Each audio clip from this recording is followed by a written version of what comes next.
Saudara-saudariku umat beriman, hari ini kita berkumpul merayakan, atau boleh lebih tepat kita datang sujud dan memberi hormat kepada Kristus Raja kita. Yesus adalah Raja kebenaran. Dia tidak perlu siapa-siapa untuk membuktikan bahwa dia adalah kebenaran. Dia tidak perlu pengakuan Pilatus. Dia tidak perlu pengakuan orang Yahudi. Dia adalah kebenaran pada dirinya sendiri. Maka saya ingat khotbah saya dalam beberapa kesempatan, bahkan mungkin baru 2-3 hari lalu, bahwa kadang-kadang kita ini takut mengatakan yang benar. Kita takut mengatakan yang benar. Tapi kita selalu bertindak seolah-olah yang paling benar. Mau bilang yang benar takut, tapi selalu bertindak seolah-olah yang paling benar. Dan kita membuat banyak pembenaran. Ya.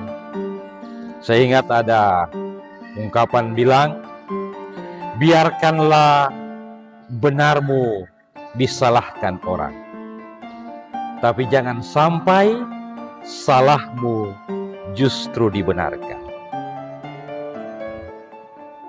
Jadi biar kalau mungkin kita punya kebenaran, orang buat tidak benar, tidak apa-apa.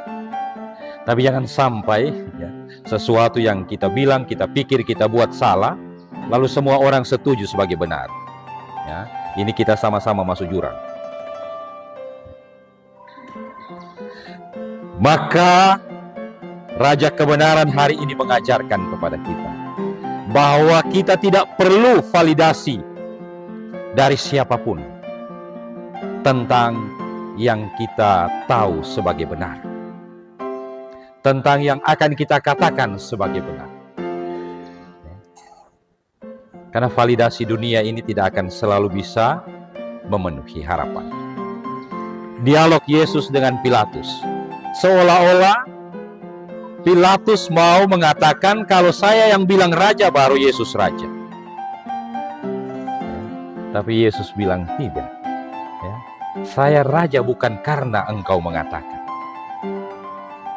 Saya kebenaran bukan karena seluruh dunia mengatakan. Tapi karena memang dari sananya benar. Maka marilah kita jangan selalu mau jangan selalu mau jadi yang benar. Tapi mari kita sama-sama berjuang supaya bisa selalu mengatakan yang benar.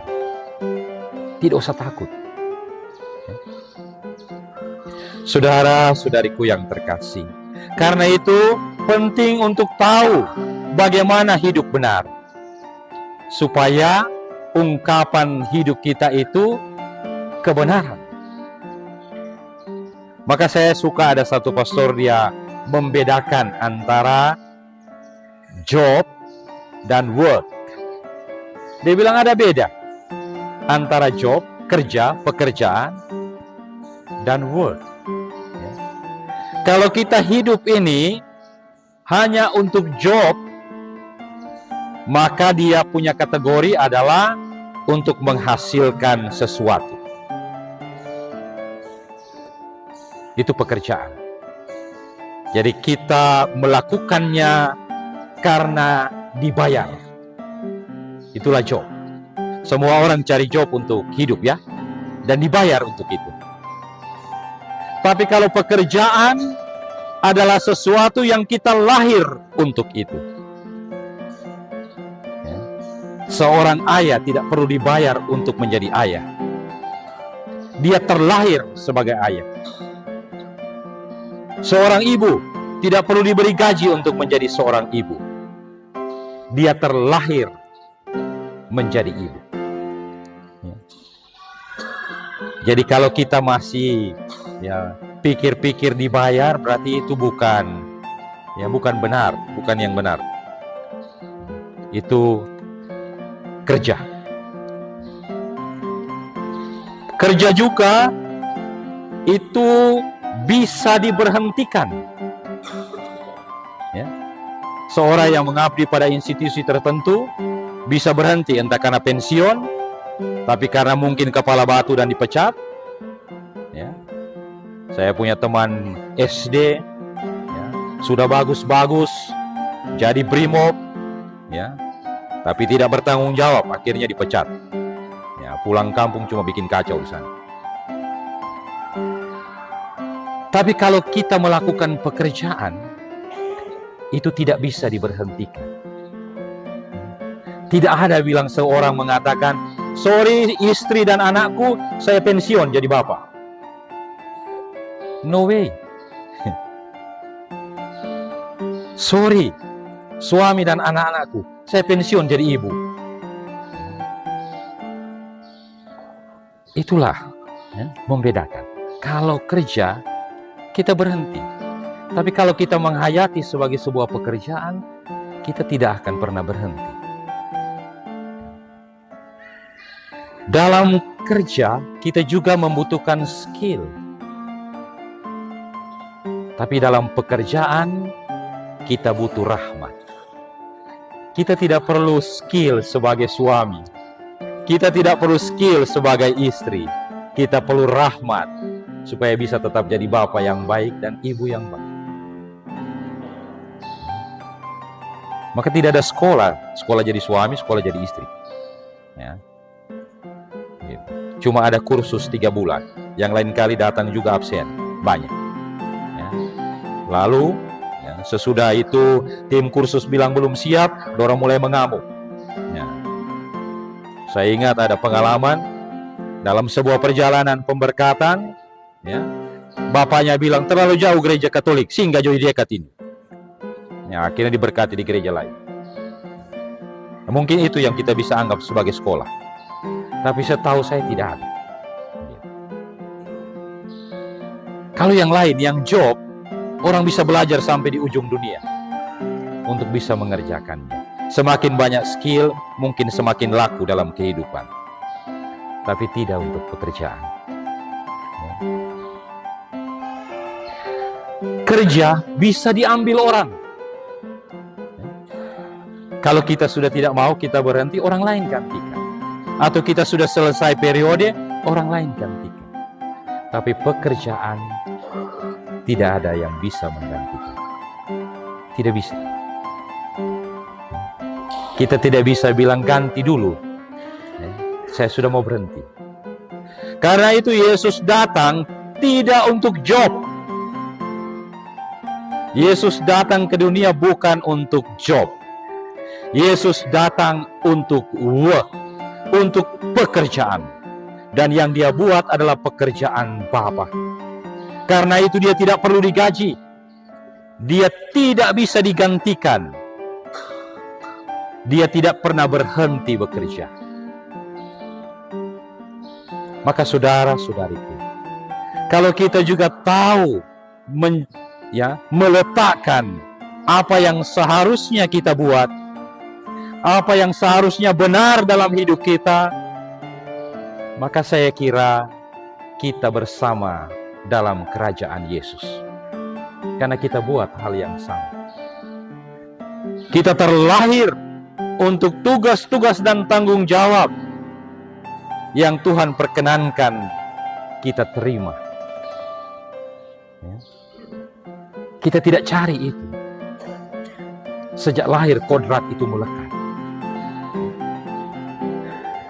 Maka berdosalah kita kalau kita menyia-nyiakan pekerjaan. Kalau kita terlahir untuk itu, tapi justru itu tidak kita buat hal-hal lain yang bisa hilang, yang tidak bertahan.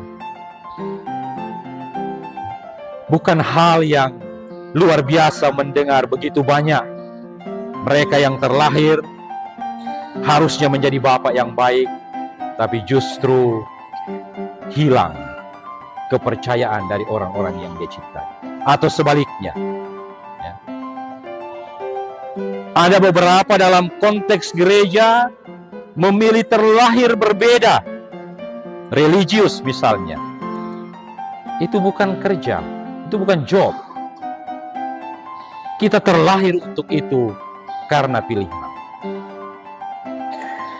Tidak bisa bercanda, tidak bisa setengah-setengah hati. Orang bilang sesuatu yang kita buat setengah hati, DP ujung nanti setengah mati. Silakan, kalau ada yang mau setengah-setengah hati silakan. Tapi jangan salahkan saya kalau di akhir nanti setengah mati. Maka saudara-saudariku, kalau kita tahu tujuan kita dilahirkan untuk apa dan kita buat, kalau kita tahu bahwa sesuatu itu tidak bisa digantikan orang lain karena saya yang diminta oleh Tuhan melakukannya, dan kalau kita tahu kita tidak boleh berhenti karena kita melakukannya bukan untuk capaian pribadi, kita ada di jalan yang benar. Dan semoga semua yang kita buat di jalan yang benar, kekurangannya Tuhan yang akan lengkapi. Kelemahannya Tuhan yang akan kuatkan. Ketidaksanggupan kita Tuhan yang akan sanggupkan. Maka disinilah kita boleh berani mengatakan kita anggota kerajaan Allah. Kita bukan dari kerajaan dunia. Kita bukan dari kerajaan yang terbatas. Kita ada bersama dengan Yesus dan tidak ada yang bisa membatasi kita. Maka mari kita jadikan pengalaman bekerja di dalam Tuhan sebagai sesuatu yang spesial. Saya mungkin menutup dengan ungkapan tua dari orang-orang Cina. Mereka bilang, semua hal di dunia ini biasa-biasa saja. Biasa. Tapi semua hal yang diberikan cinta akan menjadi spesial. Makanan di rumah boleh biasa, tapi kalau itu ada cinta, dia spesial. Wanita atau anak-anak di rumah biasa, sama dengan yang lain, tapi karena dia punya cinta, dia spesial. Begitu juga sebaliknya pria. Semoga di perayaan ini kita boleh mengalami lagi semua hal yang Tuhan buat spesial untuk hati dan hidup kita. Amin.